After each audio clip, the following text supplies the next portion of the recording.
em 3 de novembro de 1930, depois da Revolução de 30, apoiado por militares e grande parte da população que tinha participado no movimento, no golpe, Getúlio Vargas torna-se presidente do Brasil, inaugurando uma longa e nova fase da história, a Era Vargas, de quase 20 anos se somarmos os dois governos. Vamos dar uma revisada? Um ponto importante, o que foi a Revolução de 30?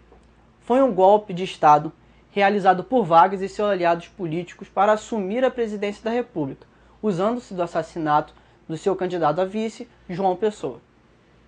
O governo provisório.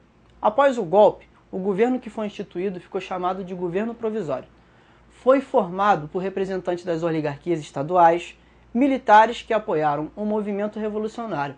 Vargas procurou nomear interventores no lugar dos governadores, que eram homens militares que representavam as suas oligarquias locais, fazendo assim uma união de governo federal, militares e oligarcas, o que agradaria a todos que tinham participado da Revolução. Segundo ponto é o governo provisório. A Revolução de 30 vai ser organizada posteriormente num governo provisório. A revolta dos paulistanos. A política dos interventores despertou resistência nos estados mais ricos, principalmente São Paulo. Mas por que São Paulo? Os paulistanos ficaram indignados com Vargas por ter retirado o representante que eles tinham elegido e colocado um interventor que não era paulista. Então, na verdade, eles não tinham os seus direitos políticos e nem os quereres das oligarquias paulistanas representados. Com essa insatisfação, o que vai acontecer? Em 9 de julho de 1932, começou em São Paulo uma reação armada contra o governo federal. Essa revolução ficou conhecida como Revolução Constitucionalista de 1932 e durou 3 meses. Os revolucionários queriam uma nova Constituição e que um representante de São Paulo estivesse no governo de São Paulo. Ela vai ser fortemente reprimida e vai acabar. Mas ela vai deixar algumas consequências. A gente tem aí alguns cartazes da Revolução Constitucionalista. Normalmente se convocou toda a parte da população para lutar contra o governo federal, pois eles diziam que não estavam sendo representados no Brasil. E São Paulo tinha sido o estado mais forte até então.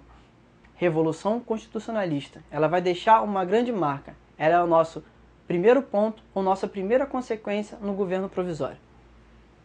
Vamos rever? Explique por que ocorreu a Revolução Constitucionalista de 1932. Após assumir o poder com o golpe, Vargas colocou interventores no lugar de governadores dos estados brasileiros. Os interventores eram homens de elite das oligarquias brasileiras e normalmente eram militares também. Mas o interventor escolhido para São Paulo não era um paulista e também não era um representante das oligarquias paulistanas. Isso gerou uma revolta. Essa revolta foi a Constitucionalista de 1932. Apesar da revolta constitucionalista de 1932 em São Paulo não ter dado um resultado efetivo, ela deixou algumas heranças.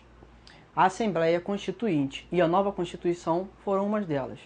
Após a Revolução Constitucionalista, Vargas tomou uma série de atitudes para amenizar a situação dos confrontos, muitas vezes cedendo às pressões das elites paulistanas.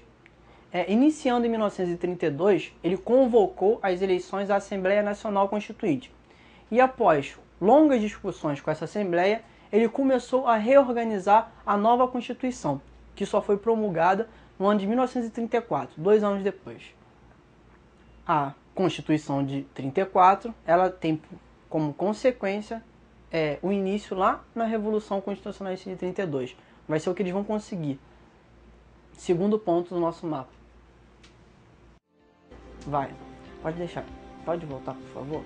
Blá, blá, blá.